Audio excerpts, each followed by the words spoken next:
I'm going to push record and get us started on that. And let's just take it away.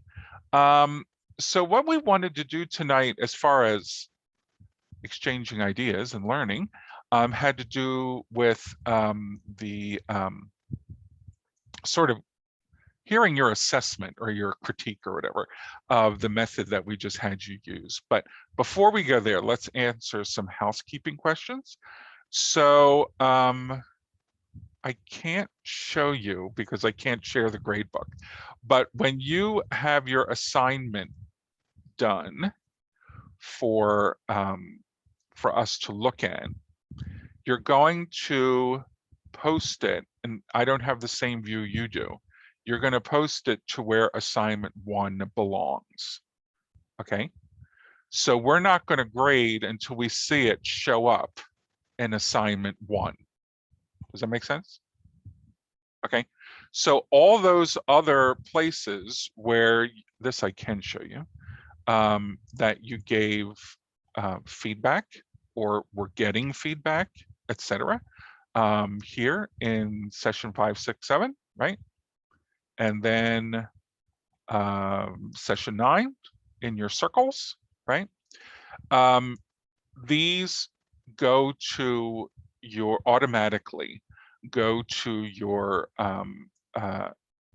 participation gradebook for this assignment. So remember how feedback was 5% participation grade, remember? This goes directly to it, so you don't have to worry about that. If you put your feedback in one of these circle folders, let's just pull up circle 6, which is Brad, Sasha, and Christine. That automatically goes to the gradebook. Does that make sense?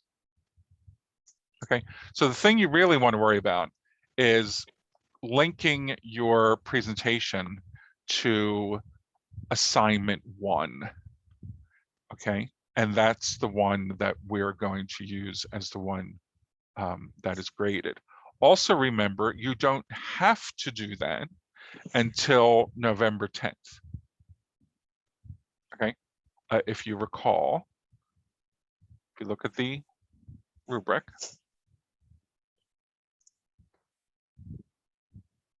it's actually after residency weekend. So if you want to make some changes or some, updates or whatever, you can do that. Just don't post it to assignment 1 till you're ready. Okay. The idea here is that, we continually work together to understand this better. It's not sort of a cutoff where, we want to catch you off guard. We want you to learn from us and each other, and make this assignment a living experience so that you can take it with you, going forward. Okay, does anyone have any questions about that? No, I see a tail up. It looked like you had one big furry arm saying, I have a question. That's Ella. Meet Ella. I have a feeling we'll see Ella again. Hi, Smitha. How are you? Oh, everyone just popped in like all at once. Let's see, Holly, Demetria, Sasha, Jennifer, Heather, Christine. You like all popped in all at once. I don't know how that happened or why that happened. Welcome, everyone. I'm going to go through this really quickly again, simply because there's so many new people.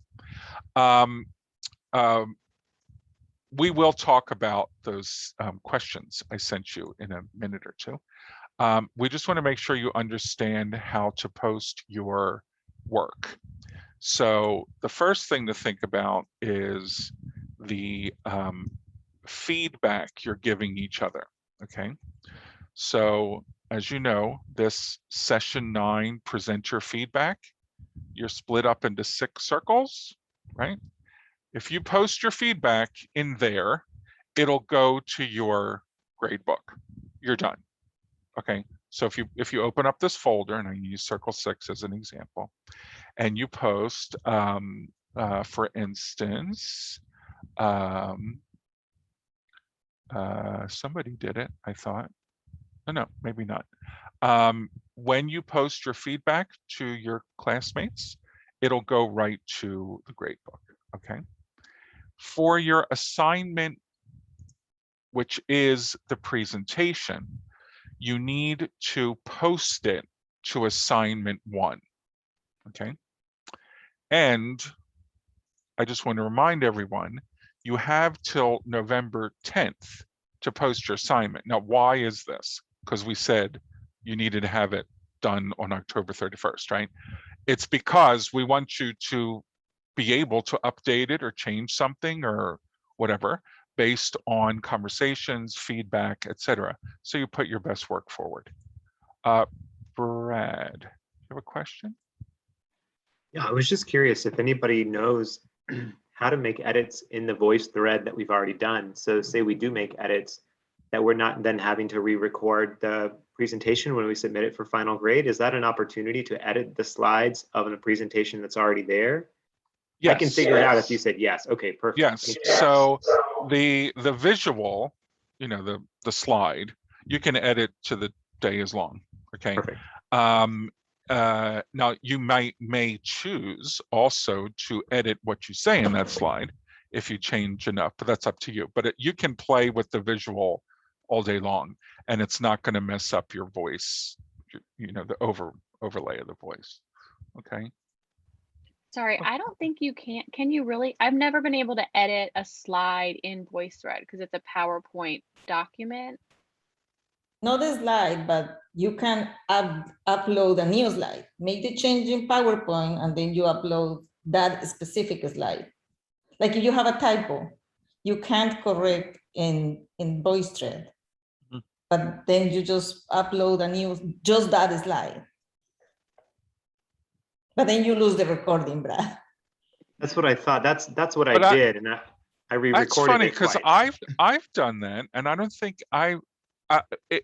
you have to go to the same URL, so you don't want to create new URLs.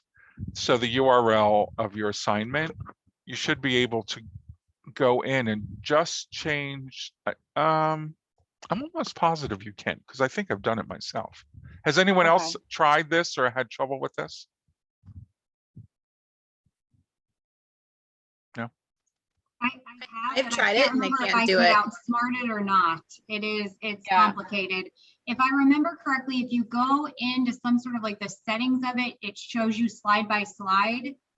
And you can go to the slide sorter. You go to the slide sorter. Yes. And you go to that specific slide and you click on it and it says upload or change, if I'm not mistaken, but I don't know on the voice side. I usually record mine in PowerPoint. There's the problem. There's the problem. So when you're recording, if you're recording in PowerPoint first and then throw it into VoiceThread, yes, you're going to have to replace the slide. I think Zemena said that. Replace the slide and re-record. If you do all the recording in VoiceThread, then you don't have that problem. Yes, but in PowerPoint, you can go back in and amend your slide and you still have your voice there. So you just then upload an entirely new PowerPoint.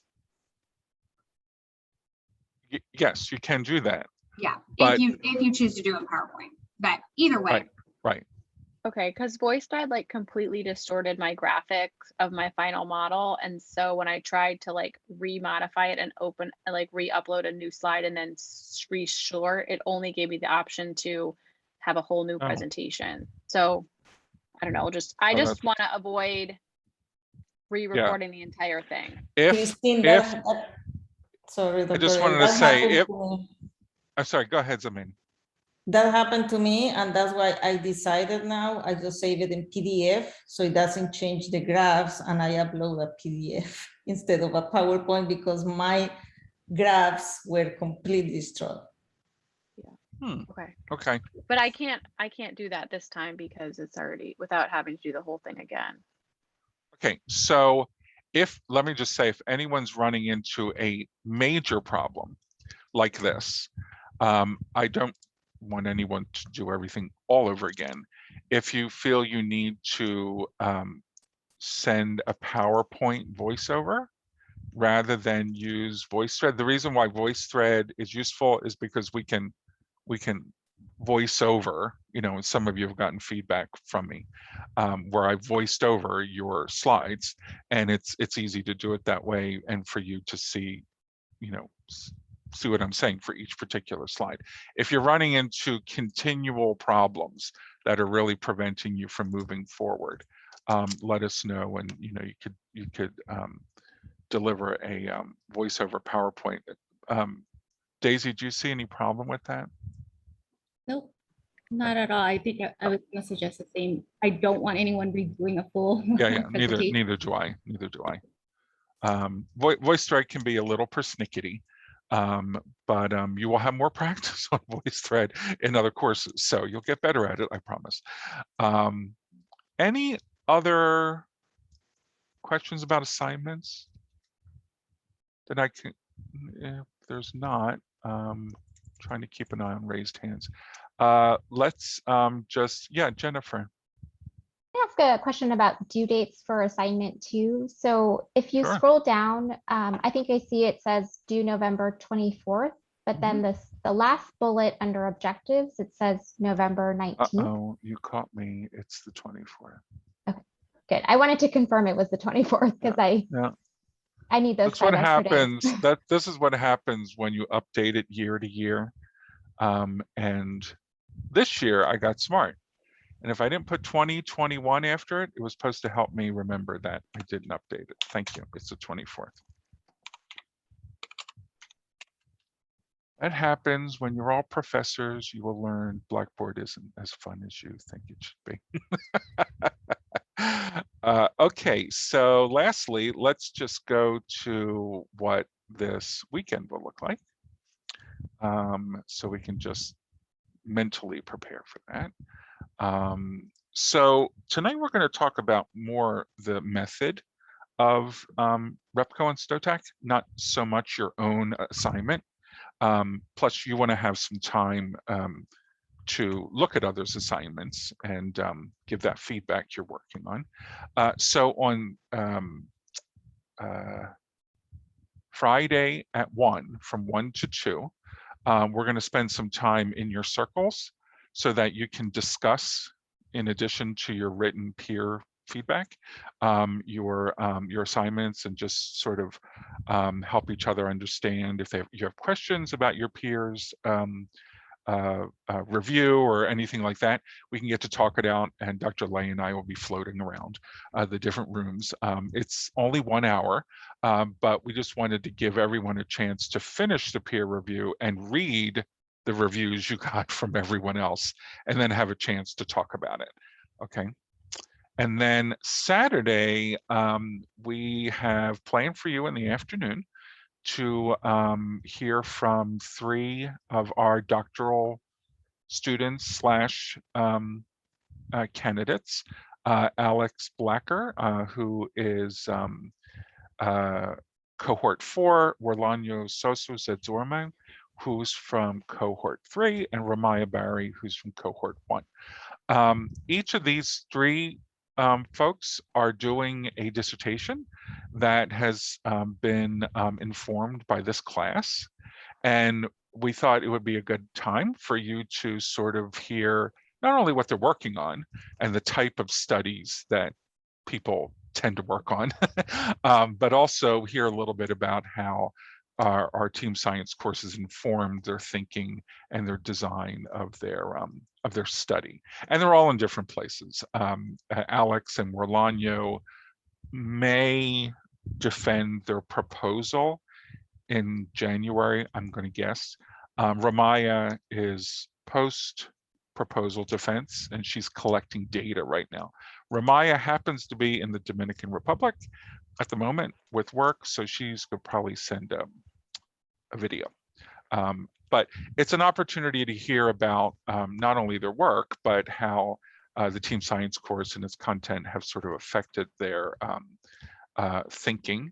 And then we will take a short break and end the day with just a short discussion about what you've heard, what, if you have any questions, if you hear things, say, hey, you said we shouldn't look at it that way, but they are, or something like that.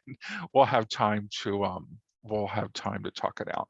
And I was really excited to hear, because this is the first time we've done this in this class, and Dr. Lay and I talked for the first time last year, and she said, oh, the titles are so cool. I really wish I had known this ahead of time, because the titles are cool. This is sort of, I know the nursing students, you aren't going to be there, unfortunately, but we're going to try to take a recording. That way, if you want to look at the presentations later, you can. But you'll see from these three students, I happen to be the chair of all three of these students. You'll see how they've woven together concepts that we've been talking about, or will still talk about in the course into their dissertation work. Okay. Can I add a comment? Sure, absolutely. So for nursing students, unfortunately, as much as we really wanted to coordinate and be attending this in person, it conflicts with your other classes. So once the recordings are available, we'll share it with you guys. And we're just, on the nursing side, I am requesting that you guys view 2 of the 3, so you can pick 2 of the ones that are most applicable possibly to your research.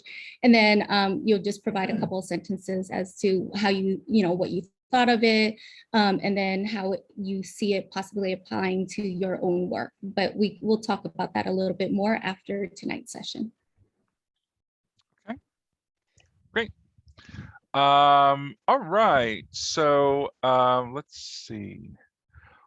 What we wanted to do tonight, sorry, I'm scrolling too fast, sorry about that. Go to announcements, where I put it, is just spend a little time. I'm going to presume this method was new to most everyone, and it's no small feat to make it through the 10 steps that the authors have put together. We are interested in hearing from you what you learned from the method, what seems strange or somewhat still out of your comfort zone. What is the value of looking at cross-disciplinary design in the way the authors present their steps? For instance, what do you think the value of what you did was? We hope there's value to it. And did anything just not work for you and still leaves you scratching your head saying, I still don't know how this helps me. I did it, but I still don't know how this helps me. So if you want, we can, I'm going to stop sharing this so we can look at each other in the Brady Bunch view here. And I'm just going to open it up to comments. You're allowed to say anything you want about it. We're interested in hearing. We don't want to hear necessarily about your specific project, but really more this method and how it helps you, or how it might have helped you. Is it weird? Is it too many steps? Is it, some of it still makes no sense. So why don't we, just for the sake of order, we'll raise hands when we have something to say, huh? Christine. I thought it was fairly obvious, and I was surprised that they took 700 pages to explain it. And that might be because nurses sort of already operate in the sort of intersection of a bunch of different disciplines. But to me, it's sort of was overcomplicating something that seems pretty intuitive for those of us working in a clinical environment that's already interprofessional. Okay. I have some people using electronic hands and real hands, so I can do this, I think. Sarah, we'll go with you first, and then we'll go with the electric hands next. To kind of build on what Christine was saying, I think that I also thought the process made sense and the steps that they took. The examples in the book I didn't find super helpful. Like, it felt like there was a lot of time spent explaining examples that weren't very similar to the kinds of fields most of us work in. But and I think the one part that was like the hardest for me, and I think it was because of the time constraints, was developing adequacy. Like, I still feel like I know like I didn't even scratch the surface of these disciplines because there's just so much you could delve into. Yeah, let me respond to that for a second. Two things you should know about this method, and I think I've mentioned one of them to you before, is that it's designed for individuals who would do cross-disciplinary work, cross-disciplinary research, which is not the same as teams who represent different disciplines and therefore are working together on a scientific problem or some sort of hypothesis or something like that. Now, why would I even bring that into this course?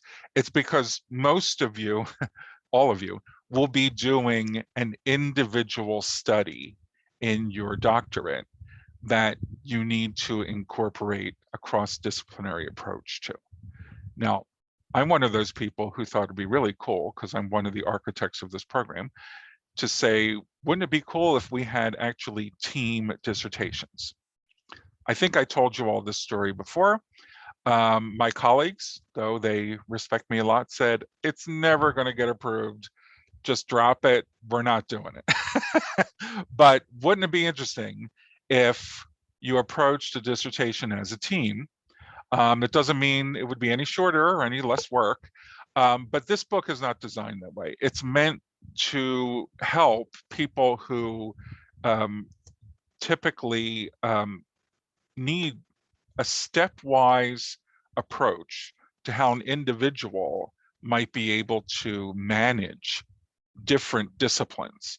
And that adequacy piece is one of them. You know, you have to read a lot of literature before you start to realize, oh, you know, this science kind of has the answer to that. And this science is still working on it, but at least they're working on it because this other science isn't working on it at all. And it's not, you know, it's like a competency. You don't all of a sudden become competent and you're there.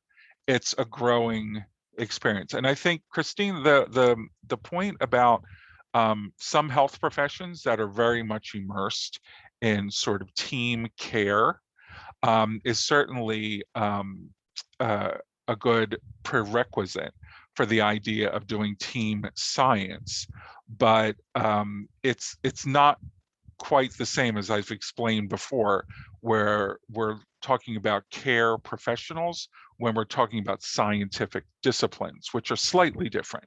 But you're right, those who have in your training, and I know nurses have a lot of this in their training, where you're interprofessional by nature, sort of just the way you get things done, and it's part of your training to be a nurse, you're definitely predisposed, I think, to sort of say, yeah, what's the big deal? But the same stroke, you know, when you're actually trying to understand how these different disciplines fit or don't fit together, it still can be a head knocker. So this is a stepwise process to help you. Lauren Yups. Yeah, I definitely wanted to echo what Sarah said about some of the examples. I mean, when I saw Rhyme of the Ancient Mariner represented there, I had to laugh.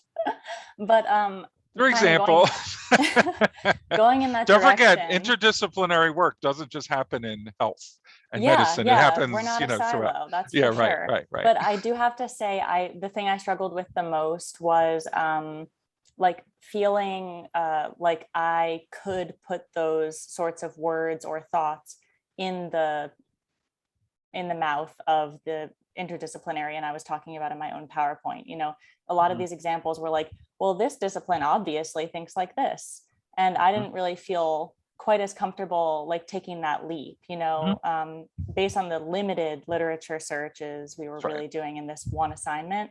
I felt a little bit of imposter syndrome, trying to put the words in the mouths of a pathologist when I've never done any pathology in my life. So let me ask you this, do you at least see a means? Yes, you're right, this is one assignment for one course, and we didn't send you out to look up 40 articles. We just wanted you to sort of get your feet wet, right? Do you see this at all helpful for when you do have to do that on a larger scale?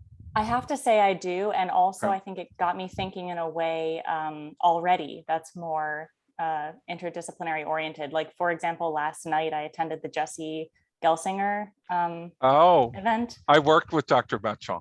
It was, first of all, it was an amazing experience. And the breakout rooms were such a good idea. But at the beginning, there was a chance to ask questions. And I asked whether they thought there was any way to create a common language between the lawyers, the doctors, and the patient who felt wronged to get them all on the same side of the issue. And I felt that that question kind of like hit a brick wall and dropped. Like, people were like, why are you asking that? That doesn't even make sense for the context of this. But I Was think anyone else, was anyone else there? Just curious. There were some from the cohort above us. Okay, good. My peer mentor was there. Okay, good. The Jesse Gelsinger case was a case where Dr. Mark Batchel, who's a developmental pediatrician and also worked in genetic counseling and engineering years ago. I'm going to say it's 1990 something. I was at Children's in 99 forward, but it was before then. It was basically an experiment of genetic therapy that went bad, really bad. In fact, it's probably the touchstone case. And as Lawrence said, it's how do you bring together law, ethics, genetics, and say, okay, these are all the stakeholder interests in this case. How do you make sense of it? And it's difficult. I was there at the time. It's very difficult. And that probably, although it was a very tragic case, is probably a good example of more broad association between disciplines. So like, for instance, sometimes we look at disciplines as being as close as pathology and surgery. It's like, well, they're like butt up next to each other, right? But what about surgery and choreography? Those are really far apart. And choreography is something that humanists talk about, dancers talk about that, right? And surgery is, they're not dancing, but there is a choreography to surgery, right? And if you could, those are really far apart, but if you could somehow imagine a problem that would require both of those ologies, as I tell you, that's where you have to make sense. How do we look at movement and different bodies moving together properly when we have to do something as delicate as surgery? I mean, there's an in-between somewhere, but it would be really hard. But I'm glad you had a chance to go to that session. Demetria, I think you're next. Hi, everybody. I was just going to say that as I struggled with this assignment a little bit, especially like the identification of the disciplines and following that whole process for the book, because my topic, I kind of focused on it a little bit in my master's program, but I feel like going through these 10 steps in this assignment kind of gave me a different view of the issue.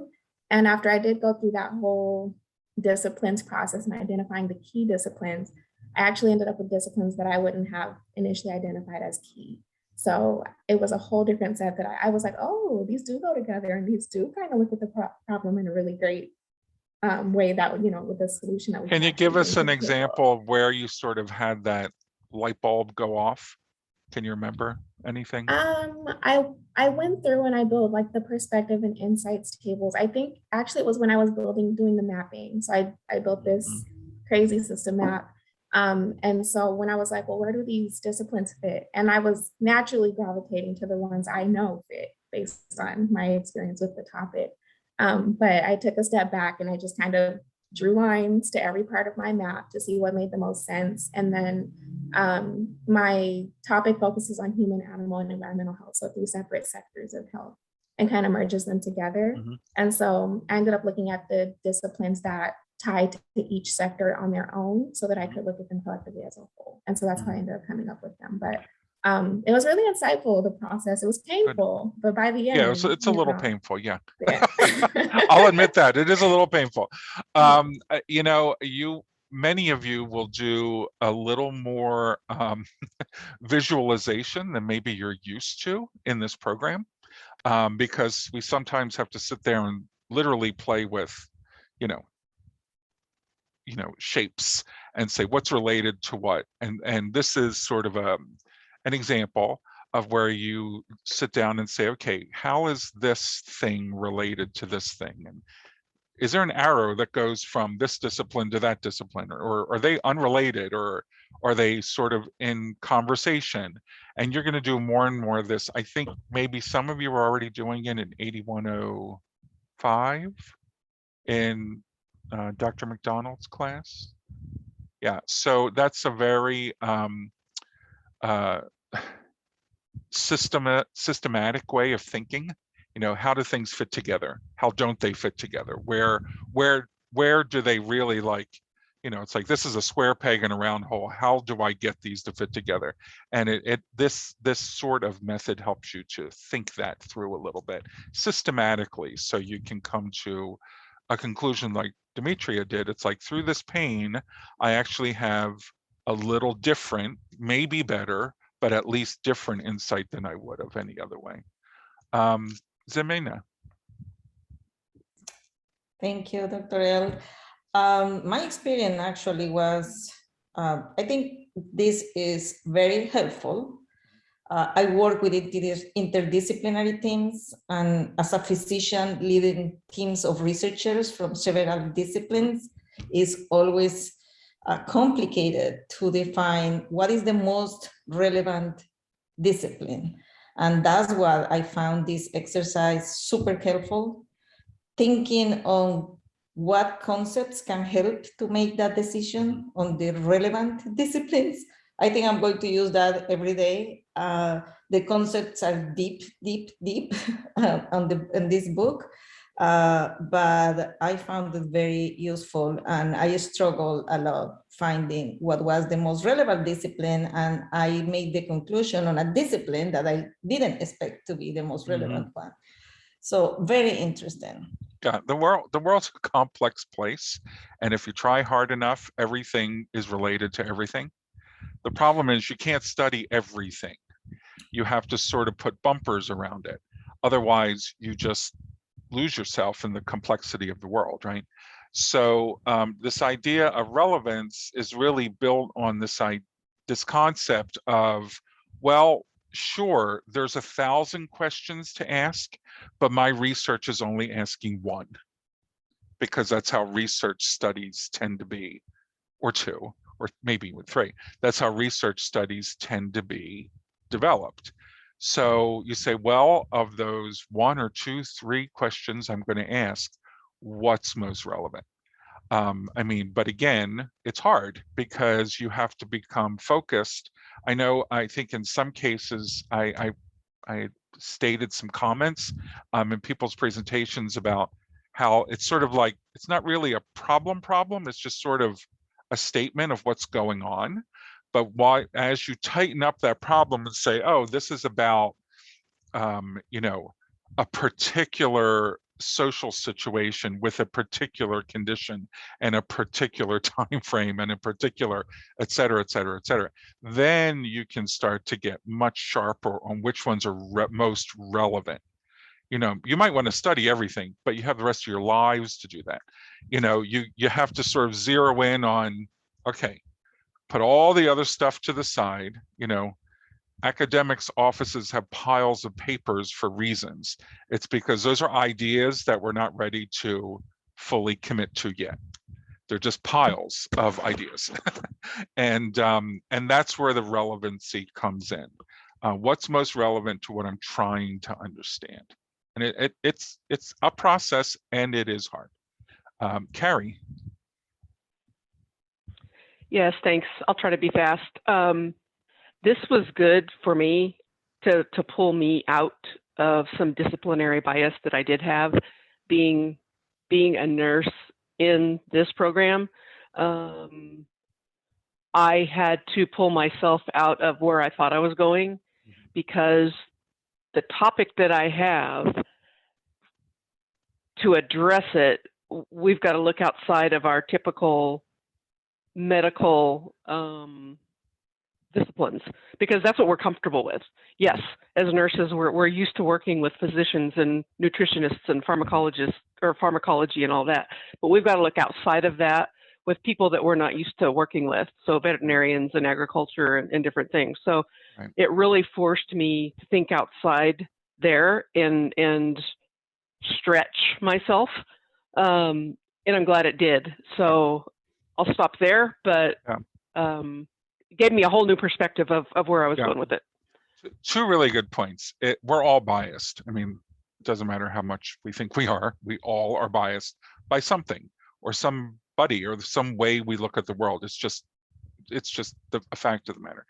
And a stepwise process like this can help sort of, weed that out a little bit. I think too, it can force you to think about, well, if I am studying, I think someone was doing medical errors. I think more than one of you was doing medical errors. But say we want to stop a medical error from happening, right?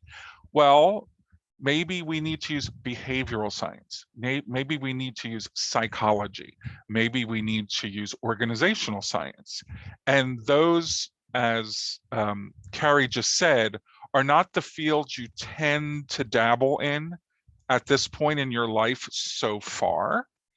But, behavioral science gives us some insights into how people's performance is actuated to the way they behave, the way they do things, meaning repetitions, et cetera, et cetera. Organizational science tells us where systems are actually part of the problem. I'm not going to say this so I don't want to offend anybody. I don't know who's old enough to remember when we stopped writing scripts, right? There was a time, remember, when we stopped writing scripts. Why? Because 0.05 and 0.5 look a lot the same, but you know what? It kills people when you misread that. So we know things from organizational science and system science that say, okay, this is not just a protocol. It's not something that just goes on in medicine or care. It's something that happens in pilots. When pilots fly, there's a a behavioral sort of system to make sure that they don't mess up and inadvertently twist some knob to twice as much as it's supposed to be, and the plane falls out of the sky. Of course, I'm not a pilot. I just made that up. But you get the point. These things don't just come from pharmacy. These just don't come from healthcare quality. They come from sciences who actually study the behaviors of people and the systems that they work in, et cetera. So, Holly, do you want to add to the convo? Yeah, just a couple of things, and sorry if you hear action in the background. So I think this is a super cool project, and I learned by doing things, and so this is really great for me because I don't know, it's just a chance to apply something that you're learning and then it sticks better. But a couple of things I noticed. So for the conflicts part, I actually really struggled when I got to that because I didn't feel like there was really all that much that was conflicting between what I looked at. It was more like it just all related to looking at it from a different perspective. And so you could mesh them together, but there just wasn't a ton of conflict. So I kind of felt like, am I doing this wrong because I'm not seeing these conflicts? But maybe it's just that I picked things that were close together. So I think it would have been, I don't know, that was just like one thing going through it that it's not a requirement that there's going to be conflict. It's just sort of a check. It's like, are there things that just don't mesh? I mean, how many people just by a show of human hands found conflicts in what they were referring to? Yeah, I mean, it's not a prerequisite. There may be conflicts, language, vocabulary, concepts, epistemological point of view, I mean, these are all things that could be very different. One discipline might be very positivistic, while another discipline is more subjectivist. And that's a problem. It's a conflict. It's a difference the way say anthropology and statistics look at the world. They look at the world differently. It's not in fact, someone I think even recommended, I think it was Laura Franklin, who recommended maybe we shouldn't use the word conflict, but disagreement or something like that. It's where the puzzle pieces can't possibly fit together. It's like there's no way they're going to fit together.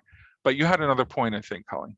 Yes. The other thing was, I sometimes at certain points of the exercise, I wish there was more. And I'm not saying that the model is inflexible, but I wish there was more of like, now that you're at this step, like pause and like go back to what you've done so far and see if it's making sense. Because like as I went through the process, I feel like the way I was looking at the problem changed. Like the more articles I read and the more that I learned, I'm like, oh, you know what? Maybe this is a more relevant perspective or discipline than what I initially thought. And so like, I know that some of it's probably a time constraint, but I found it really helpful to circle back to previous steps.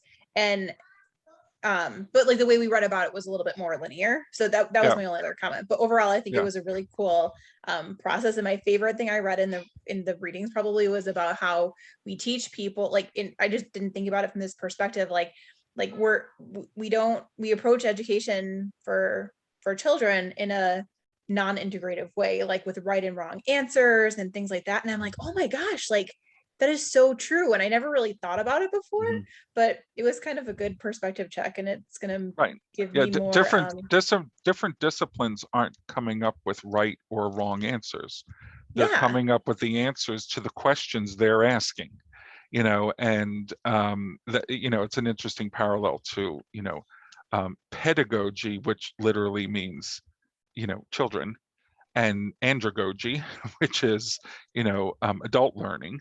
And I think I can't speak for the nursing program because I don't know it as well, but you will often be, pressed to say to answer questions like, doesn't matter what the answer is, it's how you got to the answer.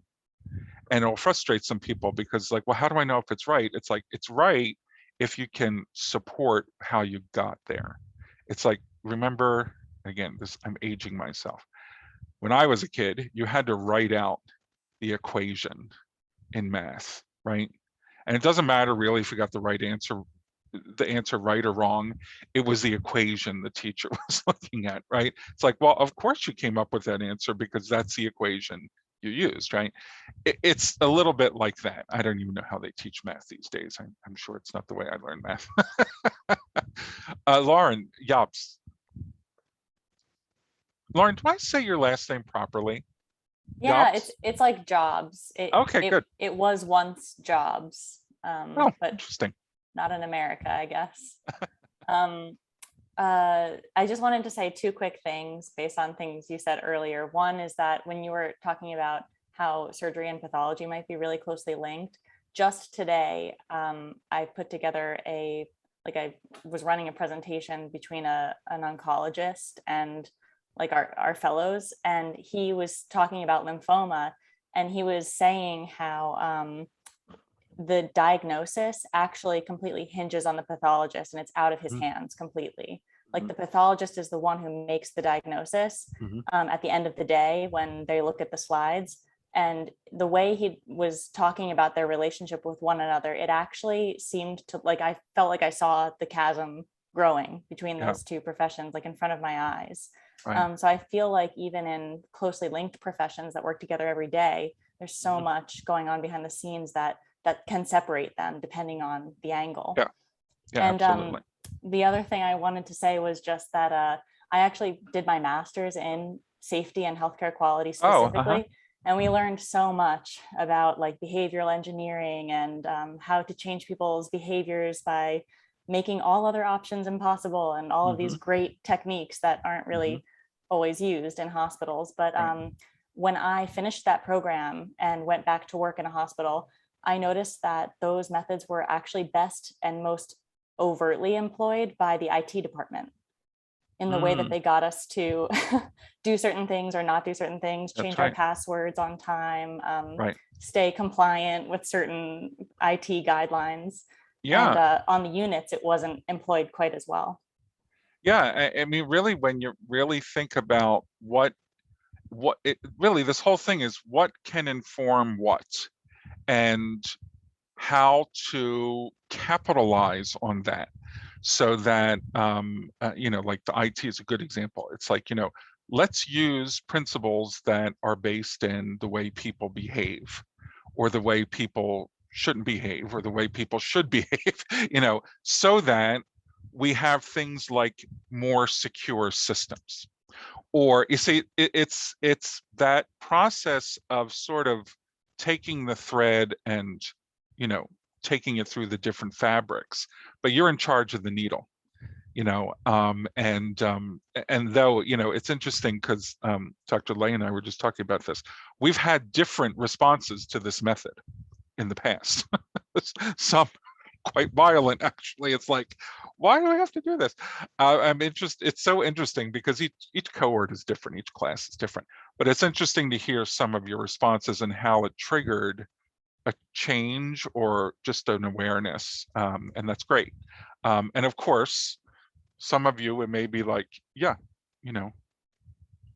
no problem, I get it, but it is something that does help you sort through, just like I told you that student that I consulted with, and maybe I didn't tell you that part, Dr. McDonald and Dr. Vandervies, whom you haven't met yet.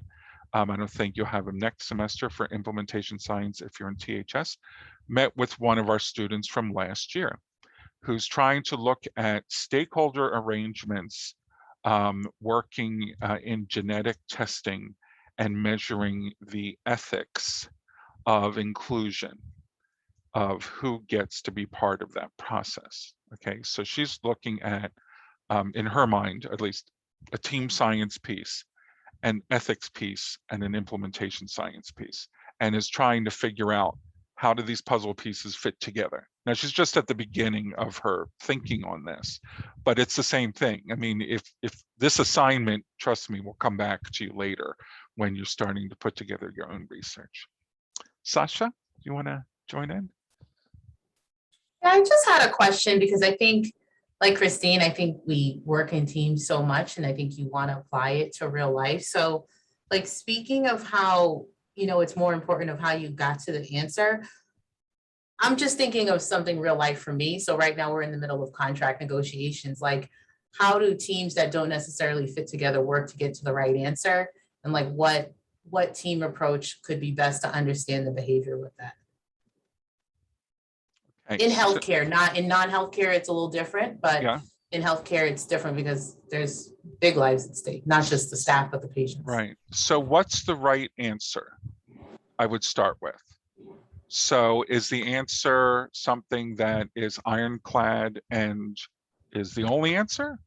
Or is the right answer a collage of possibilities? It usually boils down to two. Okay. All right. So here's an example, and it's a really great one. Thank you, Sasha. A lot of what's going to get you to where you want to go depends on if you are cracking something open or if you're sort of nailing it down, which is very two different perspectives. Sometimes the goal of a team is to get to that one thing that is consensus, it's proven. Okay, you'll learn if you haven't already, I don't think you have yet, the nursing cohort probably has, that we have different epistemologies and we look at things differently. We might be more positivistic. I mean, even if you don't know what that means, you can kind of imagine what it means. It means we are absolutely positive this is the answer. We've tested it. We've done everything we're supposed to do. It's the only answer and we're positive about it, okay? But you could also look at something with an objectivism that says, well, it could be this, it could be this, and it could be A, B, or C. And the reason why we have three answers is because we took an objective approach differently, different ways, and it spit out a different answer, okay? A subjective approach is, it kind of depends. It depends on a real life situation. It depends on the climate. It depends on age. It depends on all these things. And we come up with a multitude of answers, Okay, so let me bring up that explanation back to the idea of, so how does a team with a job to get done apply this? And it's a really good question, because in your team, can you give me an idea of the different types of people that are involved? Just like, even if you give it just an example. So it's really two teams that are together that need to, it's two teams that are coming together that are essentially disagreeing on multiple fronts, but they have to come to some kind What of. do they do, or what sort of science So do nurses within the contract or staff within the contract and the hospital. Okay, those are your two sort of bodies, right? Okay, good example. So let's pretend those, they're not, but let's just pretend those are disciplines, all right? So how do the nurses in the contract look at the world? Anybody can answer that. The nurses in the contract are looking at their contract as what? Business deal. It could be a business deal, it could be security. Reports and conditions for how they're supposed to work in their job in a safe and conditions, right? Safety conditions, differential pay, all that stuff, right? Okay, that's how that body is looking at the world. Okay, let's just pretend that's a discipline.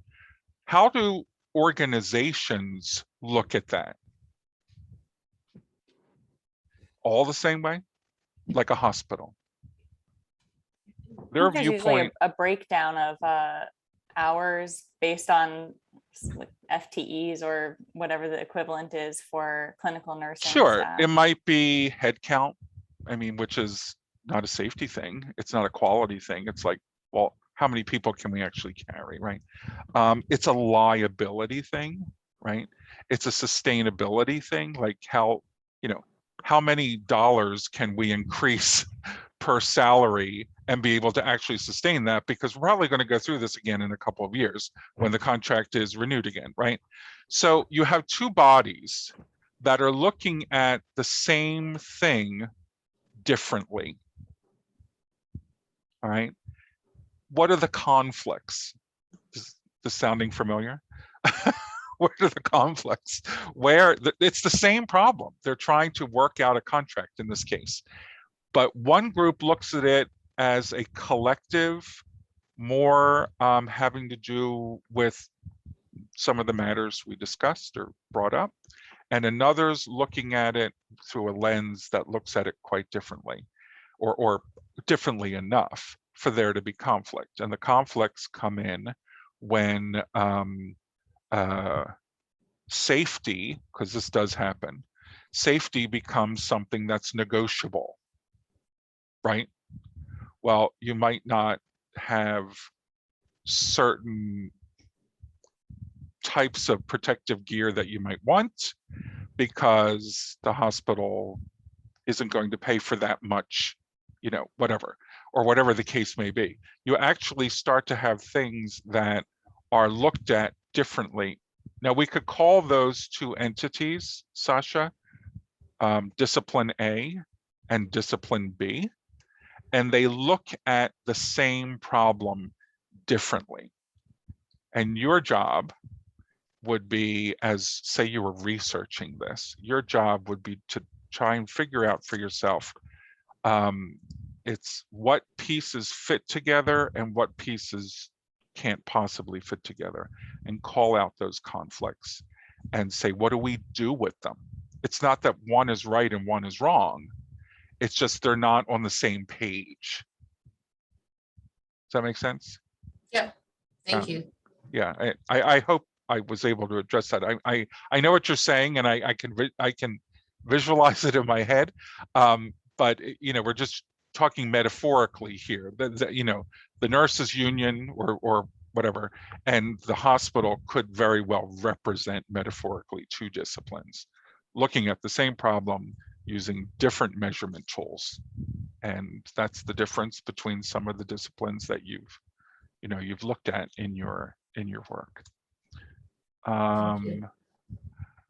So we are at 7:58. Dr. Lay brought to my attention that she said, are we going to 8 or 8:30? I said, I don't know. Let's see what everyone wants to do. Anything else on this? I mean, it's not going to hurt my feelings if you trash it. It isn't perfect. I'll say that. It's not perfect. And one of the challenges is it does speak to the idea that disciplines are very broad and very wide. And it might be hard for you to imagine taking English literature, for instance, and relating it to something you're doing.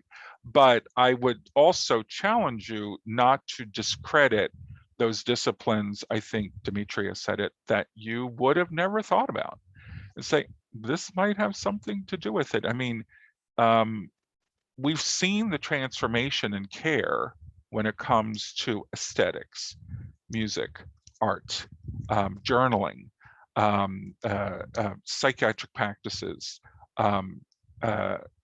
pet therapy.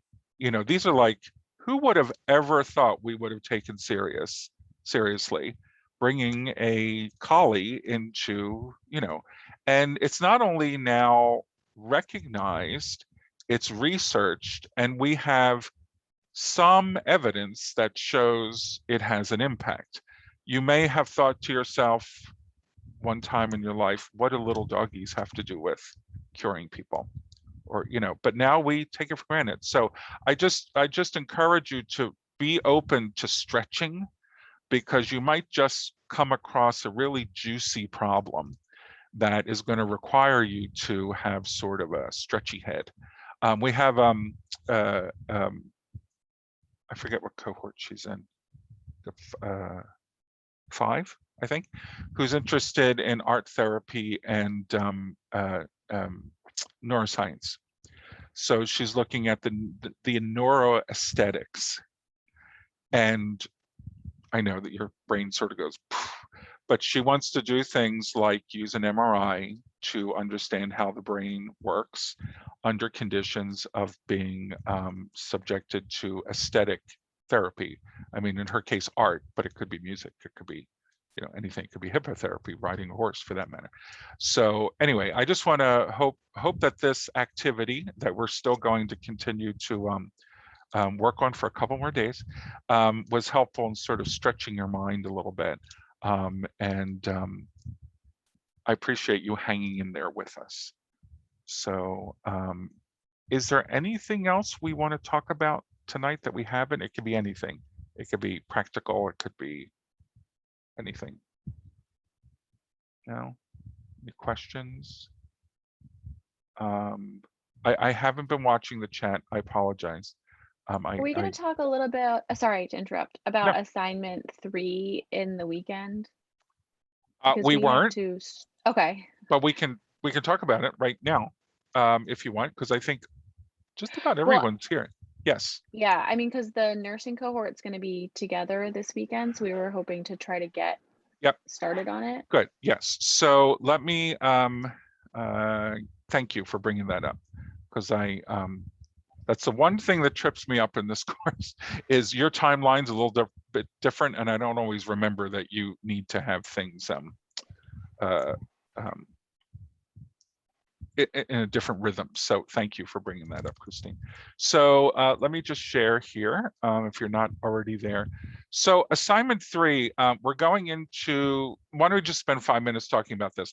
We're going into the home stretch of this course, as I say, and it's sort of meant to bring things together. So where in the beginning, we talked more about the concept of teaming and some of the research that has gone into it, measurement, different perspectives, et cetera. And now we looked at things with a little bit more of a disciplinary lens, trying to sort out the different disciplines and how they, you know, how they react with each other when we have a problem in front of us.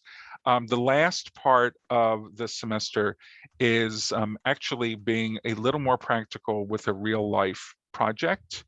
Now, because the nursing cohort isn't part of the other courses, we decided that the you would all work together, and Dr. Lay will explain in more detail. Basically, you all get a chance to choose whatever you want as the problem that's going to be the basis for this final assignment. And the rest of the class, you are in your condition groups, obesity, right? IVP, and what's the last one? IVP. Dementia. Thank you. Dementia. So you're grouped together by those teams, and you've been working in those groups throughout the semester. But the idea here is not to really worry about so much what you've been putting into these areas of focus over the semester, but rather looking at it the way this assignment is asking you to look at it. So as we move into this third portion of the semester, we're going to introduce the concept of convergence research. And this is research that's conducted in a very specific way to, or a design of a research team that includes concrete aspects of conducting research that in this case are sort of bedrock to the type of work that goes through the National Science Foundation. So you have the, do I have it? This is the very little book, you see? You don't have to read so much. This is comes directly from the National Science Foundation's approach to conducting research that converges both people and things. And for those of you who are less familiar with the National Science Foundation, they are really in very many ways head and shoulders ahead of NIH with grant funding, because in some of their in some of their directorates, they actually give an equal score to a collaboration plan as they do to the scientific merit of the study. NIH is starting to do that. I'm on one of their review, I just finished it, for Bridge to AI, which is meant to bridge artificial intelligence with data, large data collection. And in that case, they have a team science section that is very heavily weighted to the grant. So this is sort of the wave of the future. And the reason why I want you to become familiar with the 5 areas of this culture of convergence in research is because this is really going to be a good way for you to recall a lot of the aspects that we've talked about in this course, but also understand how granting agencies and the outside world is looking at research. So, cross-disciplinary approach, targeted for social impact, engagement of stakeholder communities, team formation, and ultimately the potential or the requirements for change. So this turns research into something that's very palatable and applicable in a construct that is designed so that we do use a cross-disciplinary approach. We do create teams. We do include the stakeholders necessary, etc. Okay, so to Christine's question, you're going to be working in small groups, like I told you, the ones that are assigned. And throughout the rest of the semester, you really have no structure in the way that you need to provide something every week, but rather what we're looking for is to hear your constant progress, which is what's going to go in the different teams. So if you go back to the weekly session, it tells you who's in which team. Sorry, I'm flipping around a lot. Sorry about that. Here, I think. Yeah, so you're going to start to learn about the idea of what convergence is, and also how you might design a team that uses convergence principles. At the same time, you're going to be using, and this course, I wish I could do more of this, but we sort of squeeze it in near the end. You're going to actually be using a tool that is meant to, sorry, again, for flipping around, the individual and team performance assessment. It's called the ITP. And actually, this is sort of a self assessment of the team, meaning you, that's working on this project, and is going to give you some feedback regarding how you've performed in that team. We don't use it as an opportunity to say, okay, Smitha did more work than Daisy did, than Kara did. That's not why we use it. It's because it is a tool. It's an assessment that can be used, and you might actually choose to use it in your life and with teams that you use. I wish in this course we could do more in the area of evaluation and assessment of teams, but there's only so many things that fit into this course. If you end up doing research in a team area, then you might be exploring more of these types of tools. So the case scenario is for the nursing cohort, whatever you'd like to focus on. That's very broad, but you might have something going on in another class or something that you want to focus on. It's a knowledge producing team case scenario that highlights the need for team science approach. The THS students sort of already have one we're working on. You're going to do a review of how team science principles studied in the class are germane to the work of the team in the scenario.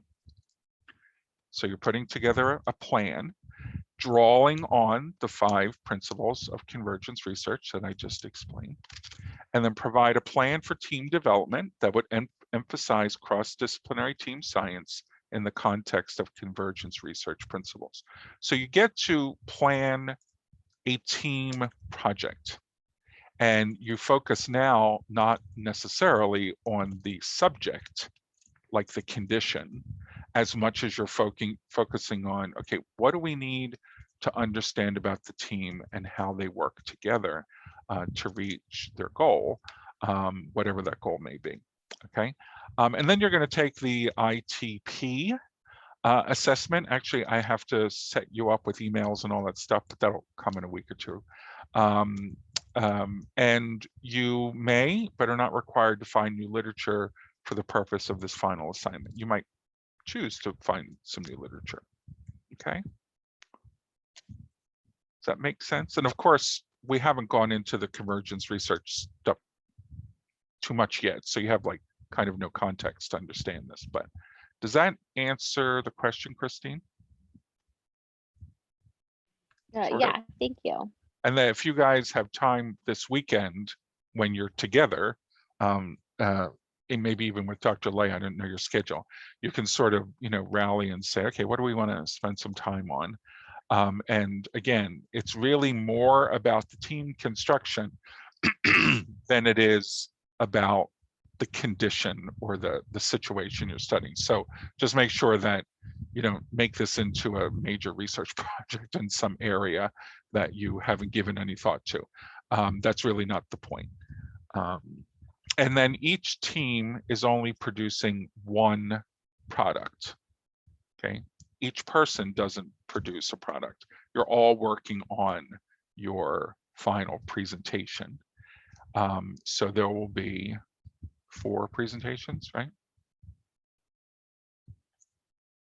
And everyone gets the same grade in each team. Any questions? Do you still have gas in the tank for this last part?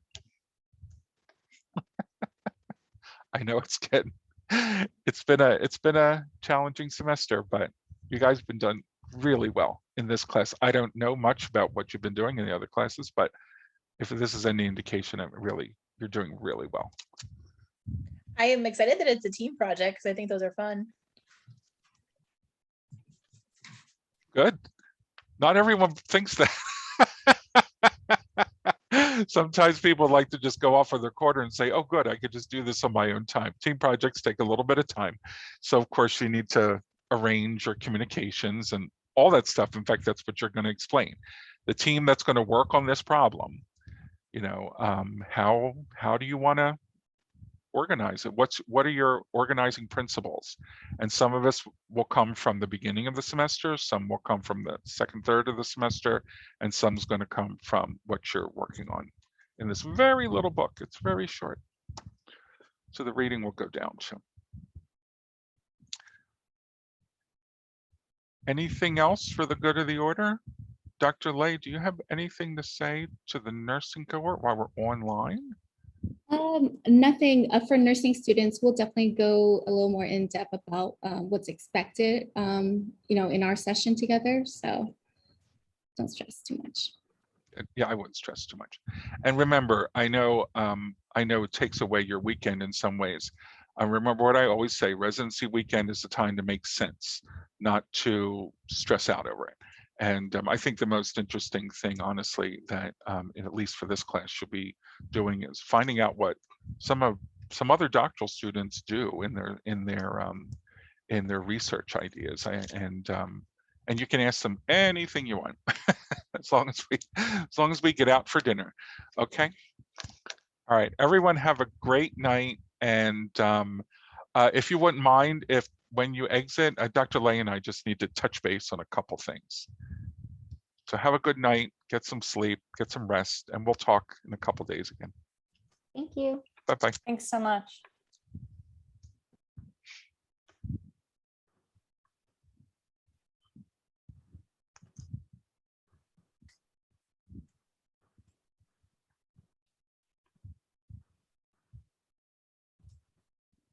It's the red button, Smitha. Do you see it says leave meeting? Do you see that somewhere? There you go. Oh, that was Laura. You don't see one that says leave meeting? You got it? Okay. Okay. Did we find anything out from those students? Yep. So update, where is it? Burton, like we suspected, he posted it on VoiceThread, but I told him we still didn't see it pop up. So I told him to post it. So Burton will be posting it. Smith said that she actually was struggling to get it done. So she was not able to get, but I did tell her, you know, to get one up as soon as possible, ideally within the day, you know, so that other students can actually provide feedback for the weekend. Okay. You know, even if it's as close to final draft, but not a final draft, that's fine, because her final one won't be graded until the follow, you know, a couple of days. 10th. Yeah. Mm-hmm. Or just get something up ideally so she doesn't lose point. The other two students I didn't see online. One was Nikki and one was, what's the last? Oh no, Nikki was out tonight. And then there's one more, String. The last name was String. It was also in group 2.